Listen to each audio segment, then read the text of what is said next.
Hello and welcome to our weekly Energy Shot podcast, which is an astrology update with our amazing Matt Taylor. And my name is Nicolette Colani, and we have decided to produce this podcast series about a year ago to have weekly astrological updates for you. And we have some energy shots, some coaching tools, some wisdom, some healing, and for your day-to-day life, so you can link to the higher realms and maneuver yourself in your life with a bit more of a plan than no plan at all. Hi Matt, how are you doing? Good, how are you today? Good. Yes, I'm very excited. It's taken a while for me because I was on 2 weeks holiday. I know we did a podcast last week, but I still feel like I'm winding up. And as we talked about this full moon this week, it's really like making me a little spacey. Yeah. I'm in the cosmos. Yes, I completely agree on that spaciness. Yeah. I feel the same. Yeah. It's very heavy. Yeah, it is. It's a little I feel a little dizzy or a little sleepy or something, and I'm not here. I'm here, but somewhere else at the same time as well. Amazing. So this is part 2 of your yearly overview for our listeners. I cannot wait to get the info. So okay, me too. It's always like Christmas. No, it's like an astrological Christmas as to what we get for the year. So last week, you can go back to last week. It's the very clear, clearly sort of labeled on what on the Spotify or the podcast or the YouTube as to where we're at. And last week we talked about the age of Aquarius. We talked about the numerology. Yes. Trans-Pluto in Virgo, Pluto in Capricorn, and Neptune in Pisces. So there's 5 big chunks of information, and we went in very deep and talked about it. And also we talked about the United States and what it's going through this year. Right? So let's push on a little bit. So we're going to first of all start with Uranus and Taurus and the North Node in Taurus. So in 2019, the Uranus went into Taurus. So it shifted from Aries into Taurus. And what Taurus rules is things that are very material or physical or earthy. So it's ruled by the planet Venus, which is also the things about relationships, finance, balance, health, right? So we know that this sign is very much about the things that we enjoy in the planet, right? The things that we are materially see, the physicality, the things that we enjoy. So this is the kind of place where we want to build stability, securities, comforts, and pleasures, right? This is the sign of Taurus, ruled by Venus, and it's an earth sign. Now, one of the things about each sign is that they have other things that influence them. And one of the things about Taurus is that it's a fixed sign, like Scorpio, Leo, or Aquarius, right? Fixed signs are where we want to achieve something, right? We want to go on the path and we want to finish the job, right? This is the path we're taking. We're concentrated more.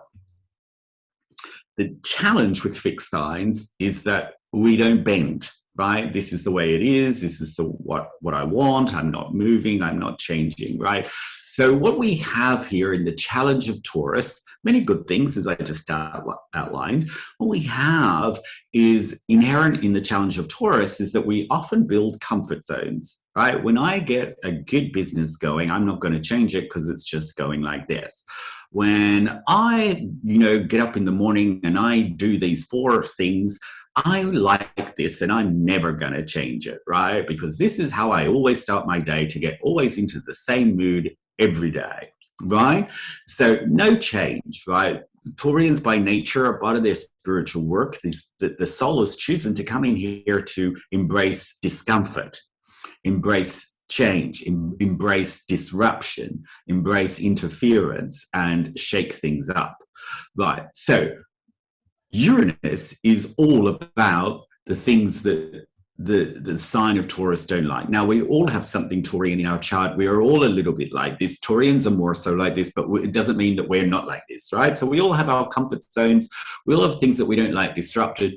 we don't like interruptions because we like the safety and security of routine, right?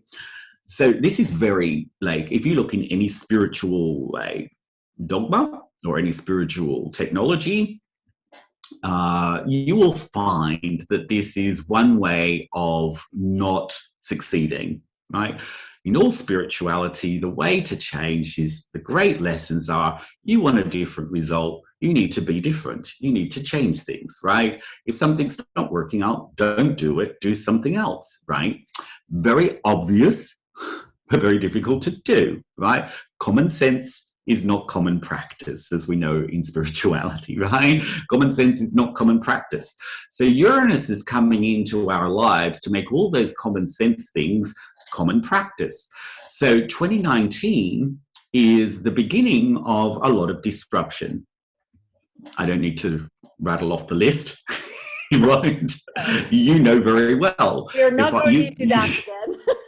Right. If you think about before 2019, our big concerns were Donald Trump and Brexit. That's all we ever heard about. That's all we can remember about that time, right? And you know, they were the two things we were living with. And then in 2019, we started to be living with a lot more disruption, a lot more interference. Things were breaking up our routines. We couldn't even go outside for a long time. We had to make changes to the way that we meet people. We have to make changes to our business, to our relationships, to our health, and to our balance, which are all Venus things, right? All the little things I mentioned before. And in doing that, we're coming into a new consciousness. So what Uranus does is it also upgrades consciousness. It upgrades awareness. It reboots you. It like pulls the rug from underneath your feet. And therefore, you're instantly in a new reality and you have to adapt, right? There is no two ways about it.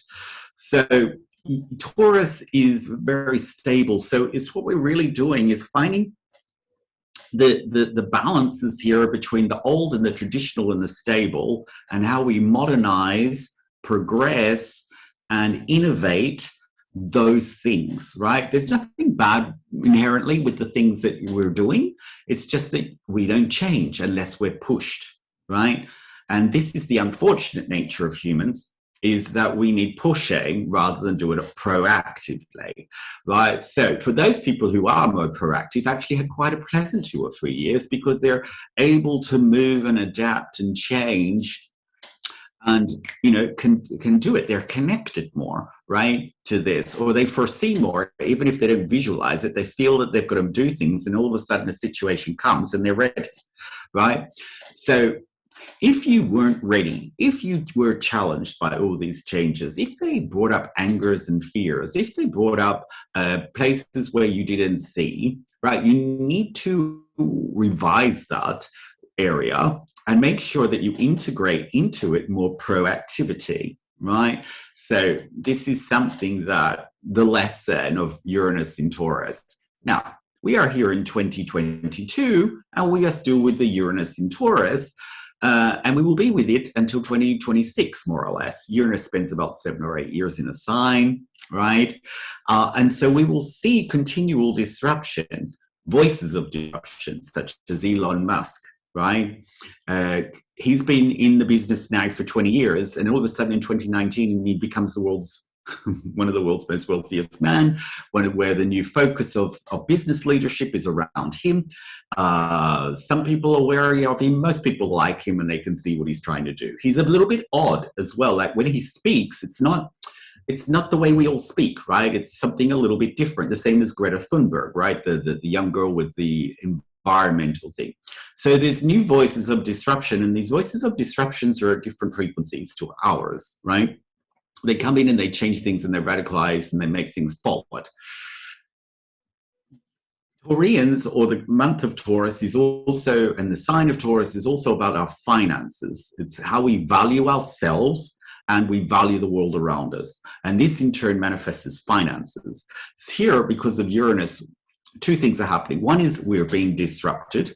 So the real estate is moving up and down, right? The real estate is dramatically overpriced because they're trying to inflate it to try and keep it out, but really it's not worth that much, right? Because all the world is changing. People are going back to where they lived, or people are leaving the city. All sorts of big mass changes that would have influenced real estate, right? So it's overpriced. It's not real. It's like the price of it is probably about 20% over. Stock market, when in 2019 is when Apple stock started to crash all of a sudden. Bitcoin, after 80 years of work, suddenly appears as a big thing of value, right? So here we will see more and more currencies, economics, finances, exchange rates, all of these things becoming more and more unstable, up and down, right? Revolution in the way that we work. Taurian, or the month of Taurus, is also a lot about work. And this is where the millennials will come in and shake things up and change things. We'll have more working from home, more flat structures, multiple ways of making money. So I said this all last year, if you are stuck with doing one thing in one way with one income, it's going to be very difficult for you to survive in the new world, right, of work. You need to diversify. You need to find different ways of making income. You need at least one side hustle, right, to buffer yourself. Weather, nature, climate, right? Whatever we think about it, whatever we say, what Uranus is doing is it's making it one day hot, one day cold, more or less. A bit dramatic, but it's destabilizing weather. So we'll have extreme cold and extreme heat, more natural disasters. Germany with the rain, more rain than it's ever had before. New York at the moment's had coldest days in many years. Here in Spain, we've had a volcano that's been going more and more for 5 or 6 months, right? So in Kentucky the other day, rains, hurricanes, all sorts of things. So it goes on and on that this will increase. Also, finally, what we will see with Uranus and Taurus is a lot more technology, because Uranus brings technology and integrating it with the earth and with the body. This will mean cleaning things up, or robotics, artificial intelligence, all of these things, whether we like it or not. Again, the energy there is to boost these things. Very interesting.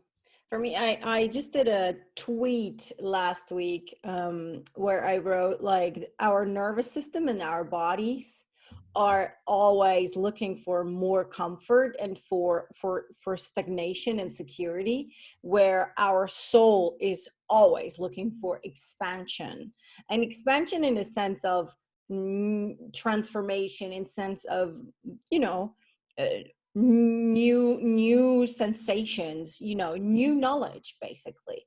And this is the human conundrum, and it feels like this Uranus in Taurus is very beautifully showing this conundrum, from where Uranus is more, for me, like, when I feel into it, it's very metaphysical, it's very in the air, it's very it has a lot of like, also the whole change that will be going on, and that is already going on, from social media to this metaverse, which will take place in the next 5 to 10 years. All of that is also this Uranus energy, which is like coming down into this Taurian reality. And I'm a Taurus myself, as many of you know. And for me, those past 3 years, like this whole pandemic time, it was the best time of my life. I have never, ever had a better time in my life than this pandemic. And it, of course, I would have enjoyed it a lot when it wouldn't have been the pandemic, but what it allowed to do was to really change the perception of consume, the perception of fun, of party, of connection, especially. And I feel for me to be someone that is already doing the work for a long time, so I can like ride those waves of change easier, even though I'm a Taurus. I feel that this is what's shown. And it's really interesting that Uranus will stay in Taurus until 2026, because when the Mayas, which I work with a Mayan timekeeper, with a Mayan elder, and what they're saying is that this time from 21st of December 2021, last year, till 21st December of 2026, now is the time of learning new qualities in our perception of reality, like time traveling, like in meditation there is a way of traveling other spheres and traveling the planet. They call it what's the English word for that? Do you know the English word? When you're going in a meditation and you're going, for example, to Egypt, or to I don't know, to the jungle, how do you call that? Like you're doing, Yeah, I think it's soul travel or soul travel. Yeah, maybe that's yeah. a word. Like you're doing those whole things, those soul traveling, those journeys that you can do even though you're in a certain place, that you can, also access energies of those places. He says, like, the Mayan teachings say that those 4 years that we're not like in now are the 4 years that we have to learn that also a lot of telepathic communication, a lot of communication from us as a soul being in a physical body with AI. Very interesting. And I think this is really showing that we have to learn in our physicality, in our physical body, to connect to this Uranian energy of this metaphysical reality that is also existing. That's how it feels to me. It's really, really interesting. Yes, Uranus has a capacity to disintegrate or dissolve things. So it takes away borders, and Uranus is trying to construct borders. So you can, and that's very good. Like if you have two things that are opposite, it's about how they harmonize. So how can I be in the physical and in the non-physical at the same time, right? Which is very much this kind of energy, So Bitcoin, for example, it's a money, it's a currency, but I can't see it. Yes. So just to give a more tangible example, right? Now, that ability to shift our soul, our 99% of what we are is energy, so to move it, to shift it beyond the 1% physicality, right, is that kind of tension. It's the tension of the energy inside the atom, which is 99% of the atom, and 1% is physicality. And this is very interesting. And also in the ancient texts, when we read a lot about Aquarius, it's always about defying gravity and breaking out of like boxes. And, it's really a lot about this endlessness, which is the age of Aquarius that we're in, and what Uranus rules Aquarius partly, as well as Saturn. So yeah, it's really interesting, the type of conversations that will be shifting more and more from physicality to non-physicality realities. Okay, now another thing about Taurus is that the North Node is coming into Taurus.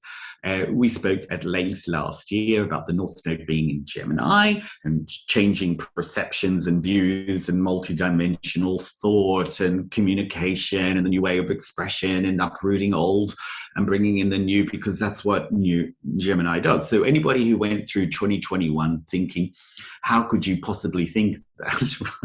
It's basically all we did last year is look at the world and think, how could these people possibly think that, right? Where is their head at? Yes, right. We're all like saying there's so many different views and opinions and information out there, right? So we had everything from the conspirituality people right through to the scientifics, right through to the politicians, and they've all mismatch of views. We've got this virus, 220 odd, 30 odd countries, all having a different view on how they're going to, right? So the whole thing's a mishmash and that. And the whole idea of a North Node is the karmic destiny changer. So we were too religious in our mind, or too dogmatic, or too black and white, right? So the whole idea of the last 18 months of this North Node, South Node, North Node Gemini, South Node Sagittarius is to shift the mind to make it more elastic. It's like, I can't quite get my head around all of these different things. So we're going into abstract, we're going into beyond logic, right?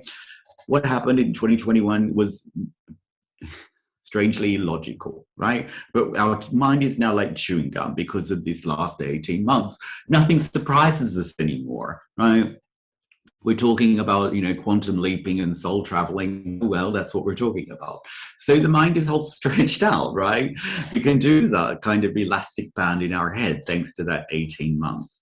Now, no one's going to agree. There is no truth. The only truth is within, and that's no absolute, right? So we moved on from that. And now what's really a bit strange is the North Node went from Gemini to Taurus. We all know, even with basic astrology, that Gemini is after Taurus. So when we come to North Nodes, they always are going backwards around the chart. And that's why it's the karmic destiny changer, because it's making us review the things that are in it. It's retrograding, reviewing, revitalizing, that sign that it's in for 18 months. So we are now, as of this month, with the North Node in Taurus, right? And we know that we have a kind of churn up feeling with this Uranus, right? It's coming in and taking out all of the places that are blocked, stuck, comfortable, and disrupting them. So what does the North Node in Taurus do? Well, firstly, we need to look at what the South Node is doing. And always with the South Node, it's in Scorpio, because Scorpio is directly opposite Taurus in the chart, right? If the 360 of this cosmos, Taurus is on one side, Scorpio is on the other. So the South Node in Scorpio is really looking at the challenges of Scorpio in order to take us more into the benefits of Taurus. The challenges of Scorpio are things that are deeply rooted in us. These could be, and I mean things more like in our subconscious. These could be fears, grief, death, sexuality, deep trauma, metaphysical reality, the darkness that we all hold, right? Emotional wounds, psychological wounds, all of that wounds and pains and traumas and revenges and attacks and controlling, right, is deep in the Scorpio. It's a very dark and a very light sign. It's the extremes of dark and light are in Scorpio. So with the South Node there, it's really piercing into the darkness of our human nature. Now, what do we see as an example, right? So just to draw a news example, Boris Johnson, during the lockdowns, decided to have parties, and many of his workers in number 10 decided to have parties. And now all of a sudden this comes out, right? This comes out and it's now in public. And what this has triggered is a national grieving of all these people that they couldn't go and visit who were dying, and not just of coronavirus, but women who, were miscarrying, couldn't have their father or their husband there in the thing. Horrible stories of what people went through in order to follow the rules, right? All of the trauma, all of the fear, all of the anger, all of the frustration, the deep wounds of being, under a series of lockdowns and following the rules, only to find out that they were betrayed by their prime minister, right? So these wounds of betrayal, of grieving, of things that are very deep inside us that come out, right? This is an example of things that we will all go through. We will be triggered to deal with those deeper repressions. And please, you can say you've dealt with it all your life, but while ever you're in the body, you are dealing with something, because this cosmos is meant for healing. It's meant for healing. So you are in the body listening to this podcast. You have something to deal with, as do I, not excluding myself, obviously, right? So North Node in Taurus gives us an opportunity to really bring up from this deeper thing up into this Taurus is more physical, so it brings it more up into the real world, right, to deal with it. So that's one thing, dealing with that. The North Node in Taurus also is an opportunity to really work through old authority issues or old attack and power issues. So this again plays as a theme as what we're seeing in Britain, right? they can do one thing, we have to do another, right? All of this stuff, right, plays into that. And his fact that he went to Cambridge, Oxford University, and he was a Bullingdon Club member, and all of this old British, the elites can do one, and the battlers do the rest, right? So it plays into that kind of authority issue, which we will see being brought out more and more, right? So look for, and it doesn't have to be just the government and the people. It can be parents and children, right? Look for places where there was authority issue. It's really, this 18 months is dealing with the bats in the belfry, like the rats in the dark room, the really kooky, mixed up, stuffed up things about us are coming purging out. The senses of value, right, will be strong. Like all the places where value was taken away from me, or I allowed it to be taken away from me. Environment, weather issues, and financial issues also will be playing into this, right? So we will see that the North Node in Taurus will really be bringing up a lot of things around our self-value and who we truly are. It's really interesting. I have the idea that I can feel that change of the North Node into Taurus already. I can feel that there are certain energies aligned. Since I'm like very sensitive, I can feel that this shift is taking place. Because what was really interesting in the last 18 months with the North Node in Gemini, I personally worked a lot on, belief systems. I had a lot of models and structure. I learned a lot about different thought models, different behavior pattern models. I had, like, my big teaching of the last 18 months were all those models, like the victim, savior, aggressor patterns, the communication models. Like, I went deep into thought and mental structures. And I learned a lot about those, and because part of me didn't understand that part of the human incarnation. I didn't understand fully why people did a certain thing, or why a certain communication happened, or why I was in certain situations in my past. So that was my big teaching about the last 18 months, if I would need to sum it up.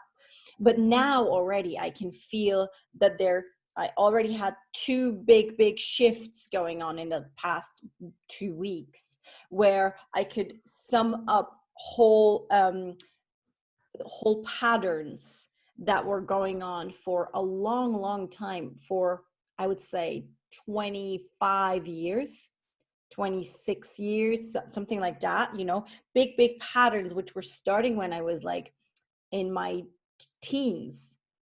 And I could already see how they were changed. And it was a very physical letting go of those patterns. And so I feel that this North Node in Taurus, me as a Taurine especially, probably, they shift long time patterns within me.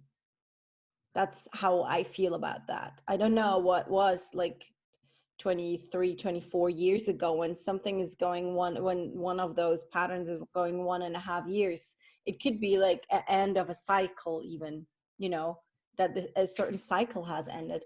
And what I find really interesting, and what was my learning so far from this North Node in Taurus, is there are certain timelines which we agreed upon as a soul to be living them. And our peer group, that means family, very close friends, those people that are around you over decades of time. What they agreed upon was to guide us, to annoy us in a certain way, so we're taking a certain direction. And what I feel that a lot of my clients also, but also I found a pattern that I was regretting. I was thinking, like, what if I took another decision at that time, in the beginning of the circle? What would my life have looked if I didn't do the certain apprenticeship, or if I didn't have a back operation, or if I didn't, what would have, and this what if, the opening of this what if, you lose a lot of energy, a lot of life force while you're having this open. It's really interesting. And since I could close those what ifs, because I went into the healing process of it, since then, certain kind of my life force energy is aligning deeper and deeper and deeper into my physical body. And that's like knowing, that gives me a deep sense of knowing that I'm on the right path. That everything that is right now is perfect as it is. And this is vibrating a lot of thankfulness, a lot of gratitude, a lot of also compassion, for more compassion, deeper compassion. And this is very Taurian, I feel. Yes, yes, it is. Like, it's Taurian is the compassion, the love, the harmony of something, right? So you're up dealing with all these attacks and wounds. So it's really like, it's about releasing, purging, grieving, letting go. These are going to be the big words of spirituality, but it's going to be internally and externally, because Taurus is so physical. And Scorpio is so deep and trauma, emotional based. Yeah. So actually, I think it was like during the North Node, South Node of Taurus, Scorpio, that Buddhism started, like a lot of the beginnings of Buddhism started, like, so, and which is always about letting go, releasing, not being attached, it's very that, right? Yeah, exactly. So we are moving into this reality, right, where things that are happening around us. If you go back to the first part, we talked a lot about the constructed world, or the real estate world, and the physical world, the big structures, whatever, governments, banks, all moving and shaking, and we cannot react to that, right? We need to have a detachment to that, right? And this is very much the next 18 months. So the other 18 months was very much about not buying into external thought, observing it, maybe listening to it, having a think about it, but not being triggered by it, right? Yes, which is what that Facebook thing was all about. Like, everybody's getting so triggered by other people's points of view. This is how they sustained their business model, right? And that all came out, right? But that's us, right? We are a Facebook. Everybody comes in with their thoughts and views that are different, and it triggers us, right? We don't want to be the victim, right? Whatever somebody says, we don't want to be reactive to. So we are getting that in our consciousness, and we're bringing it more into our consciousness as the material world shakes and falls and blocks and everything this year. So yeah, so that is kind of North Node in Taurus. We have time for maybe one more? Yeah. Okay, so Saturn in Aquarius. Saturn is very rigid. It's a very rigid kind of planet, right? It sets structures. It's the Lord of Karma, right? So it's counting up what we're doing, very accountancy based, tap, tap, tap, she did this on this day, Matt did that on this day, right? It's very busy with accounting.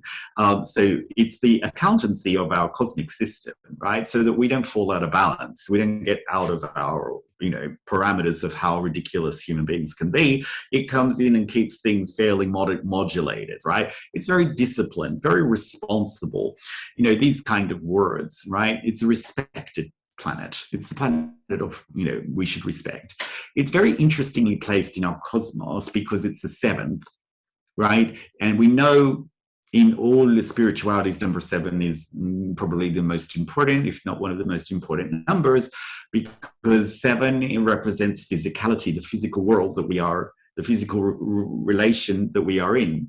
And so there's so many times you will see 7 that construct energetic patterns, right? So Saturn rules over those kind of worlds of the number 7. Saturn then also has a different side to it, where it's really about a bridging between the two worlds, because Saturn is the last planet that we can see with our naked eye. So I can see it, it's physical, but beyond that, I can't see it, it's non-physical, right? I can't see any further in the cosmos. So Saturn rules Capricorn, which is all about, building structures, organizations, getting hierarchies, putting things together, all of that. It's very like ordered and organized and counting things up. To a person who is a Capricorn, time and money are very important, right? So it rules over those kinds of things in a way. So when it moves into Aquarius, Aquarius doesn't like that kind of boxiness feeling. So the other side of Saturn kicks in, and Saturn rules Aquarius. Two completely opposite signs ruled by the same planet, because Saturn is on the bridge of our cosmos, the physical and the non-physical. So with Saturn in Aquarius, we go cosmic, right? Aquarius is the cosmic sign. It's galactic. It's all the things you were talking about with the Mayans, right? It went into Aquarius in December 2020. It will be there for 3 years. So we will be there an extra year than what Saturn is normally in a sign. Saturn in Aquarius, what does it do? Well, Saturn is about the fear. In the challenging aspect of Saturn, it's about fears. Aquarius rules the collective and the energy. So from the 2020 in December, we got two things. One is we got a boost of things like energy, atom, vibration, frequency, cosmic, galactic kind of thought. Right? And on the other hand, we got fears in the collective, all coming up. Now, South Node Scorpio, it really goes into fears, because we all know that Scorpio have a lot of fears. People born as a Scorpio, this is their big work, to overcome fears of attack, of betrayal, of disloyalty, authority, all of that sort of stuff. So we will see, as we've already started to see in Britain, I'm sure we will see in the United States very soon, that all of this big collective fear, grieving and stuff starts coming out, right? Very difficult issues that we've been through. We've been through a lot of death, a lot of sickness, a lot of depravity, a lot of people that feel very left behind, trapped. All of this, and all of this pain, body, is really going to surface over the next 18 months, 2 years. So what we will do through that, all of that mess, is we will reveal a lot of light. So really, as we're getting on into 2023, 24, we are sort of starting to reveal a new consciousness, a new light consciousness, but we have a whole pain body to go through before that, right? The responsibility of the humanity will be to deal with its big collective and individual fears. Saturn in your Aquarius is also about individual idiosyncrasies, uniqueness. So a lot of fears about who we were will also become very tangible. People who've repressed things about their personality or who they are, people who suppress themselves, people who try to fit into boxes, people who hold things back not to upset people, or the control freaks of like really being boxy so that they can be successful, are really going to crack. Right? This is not the time to do that. The more, as I said before, the more diverse that you let your talents out, the more you can value yourself, the more you can financially resource yourself, the more you can attract in the people that are right for you in terms of finance, work, and money. So it's really shifting the boxiness of the last 200 years of Earth pattern into the next new 200 years of air pattern, which is going from structures, conformity, predictability, structures, routines, daily patterns, daily lives, all that Earth structure, into more air, which is the power of my consciousness, the power of my individual nature, the power of working in groups, the power of going over the material world, right? Mind over matter stuff. Yeah, that makes so much sense, because it's also like from a very practical point, it's like we're going from the industrial age, which started around 200 years ago, with the machines, with the automatization, but also with more accessible knowledge, which is now like knowledge is now not an issue anymore for most part of the world. People can have knowledge as soon as they have internet, so like going from there into this thing, like having the discernment to deal with your consciousness, because that's all everybody wants now, is your attention. And being discerning with, where do I put my energy in, when you have like a million different options. You can like be today, like 200 years ago, you can be who you wanted to be. You could be who society allowed you to be.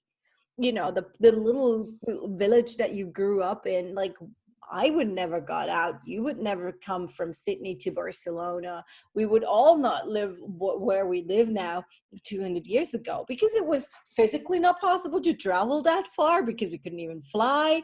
There were like, you know, life was different. And 200 years ago, so they built railways, they built airplanes, like everything was not it was not existing 200 years ago. So this industrial age really was very physical. But now what's happening is we're going into the deep dive of understanding that apart from what's visible, what even thought, I love this discussion, because people always are like, oh, this is so spiritual. I cannot deal with that, with the spiritual talk and all of that. Yes, honey, but you're thinking and you cannot see your thoughts, but still you do it every day. You're having money that you're paying with your bank card, but it's not, you don't see the money. So you're doing all right. Like, even that is something spiritual in the wider sense, because it's not a physical thing. So we have to, and this is humanity that has to go into this change of perception of what is real is not only physical. Reality is not only what you physically can touch. And this is one of the big teachings over those future 200 years, that people start to understand that reality is not physicality. And we have to evolve and to understand that our attention, our awareness, our mind is that is the thing everybody wants from you in the future. Everybody wants your energy, your attention. And what you have to learn is, how can I be discerning with where I put my attention to, and what I'm putting my attention to is growing. That's it. That's it. Yeah. So this kind of shift from the 200-year era energy, which means that Jupiter and Saturn were always coming at the same point into Earth signs, Capricorn, Taurus, or Virgo, for 200 years. Every 20 years, they would meet in one of those three signs, right? Say hi. And that reinforces a big time, because they're the planets of time, Jupiter and Saturn, that reinforces the time moment we are encapsulated in. And they keep that senses of Earth energies as the time sense that we're in. And Earth being such a physical thing, we feel the logic of time. 5 minutes ago I was doing this, 1 week ago I was doing that, 2 months ago I was doing. Now do you feel it? I mean, all of a sudden last year, because now Jupiter and Saturn are meeting in Aquarius, and then they'll meet in Gemini, which is really cookie, and we're in Libra, which is, okay. So we are moving really, as I said, the mind is now is abstract. You cannot make it logical. The more you're trying to apply a logic to this reality now going forward, as beautifully as Nicole said, it's ridiculous. You can't even really do it. Like, time just feels like, oh, I sat down with Nicole for the first time, or just immediately ago, or we'll probably do it 1,000 times more. Do you know what I mean? Like, it has no sense of the week that we had between us. I don't feel it. It doesn't exist, right? And where before, a week would feel like whatever week we all used to. So the things like the virus, the things like this time sort of feeling, the things like Bitcoin, as you said, they're all things that are moving from physicality into non-physical things, because they're preparing us for the world of the non-physical reality, as you said. I completely agree. Lovely. It's good that we agree on that. Yes, we do. Wonderful. So I guess we're doing a part 3 of this year's, I think we have the deep dive of the yearly astrology. So yeah, So part next of week us. We we are all have talking a about part. more of the functional weekly things. We might talk about some of the other things that are still hanging about, that are going to play through the year, but that's really the big themes. Yeah. Thank you, Nicole. Thank you very much. It was lovely to have this deep dive. I really enjoyed the depth of your teachings, because I think understanding in depth, for me at least, and probably for our listeners as well, understanding in depth what those planets are, like how powerful the impact on the worldly stage the planets are, like that really allows me to really use them for myself as well. Because what I love, like, the most is like when you look back into the past and you see like, oh, that's why the industrial age happened. Oh, that's why the Piscean age, like with the structure and all of that was, and now the Aquarian age, like, oh, that's how the world rules. And to have those overlaying logics, it really helps me to even dive deeper into my own connection to the cosmos, and to align myself even better. Like, I really, really appreciate that. So if you liked our podcast, do you want to say something? No, this is like, yeah, it's really cool information. That's why I enjoy Kabbalistic and astrology a little bit more. There's really only about 20, 25 Kabbalistic astrologers. We're really like the cookie guy with in the club. So we talk on a different level. We talk about what the opportunities are, what's coming, but spiritually, how do you move through this time? Not really like how other astrologies deal with the moment. So I get a bigger satisfaction and a bigger reward from coming from interpreting the chart, or really having this wisdom to really lay out like what is going on, so it gives so much clarity, I think. Lovely. So if you liked our talk, our podcast, you're more than welcome to join us next week again. We have part 3 of 2022 deep dive. And we love you very much, and I wish you a wonderful week. Yeah, it's a lot of love. Have a great week. Bye.